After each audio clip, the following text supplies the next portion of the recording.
Hello, welcome to the channel. Today we'll be looking at the estimating for floor finishes.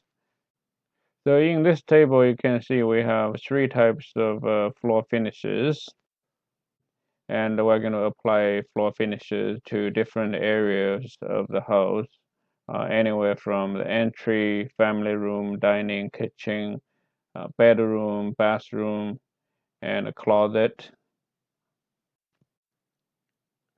To simplify the input, we're going to use data validation again. So select the abbreviations, right-click, do define name. We're going to name this as floor type without any spacing between. Click OK. Now you have the floor type to pick from. This is the takeoff by the rooms in the house. So we're going to specify the floor finish type. So pick column D and go to data validation. We're going to pick that from the list again. Type equal, then floor type. Make sure you don't make a typo.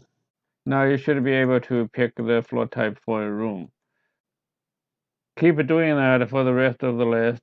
When you're done, we're going to use another new function to summarize what we did. Go ahead and type equal sign. Our new function is called SUMIF. Now we're going to evaluate the list of the floor type we put in. Put a comma. Then if it meets our criterion, for example, it's ceramic tile.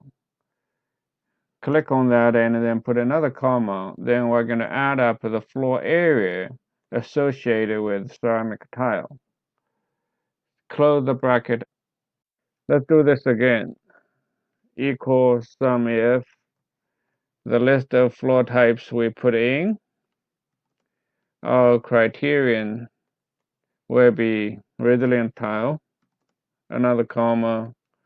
Add up everything that's associated with resilient tile, closing bracket. Finally, the same thing with the carpet. Yeah, just don't forget this is SUMIF, not just a sum. Sum if the list is going to be carpet, then we're going to add up the floor area. In today's video, we showed you how to use the data validation for the input and also use the SUMIF function to do the summary. Just in case if there was a design change, for example, if we change the entry room from resilient tile to carpet, then total quantity will be automatically changed.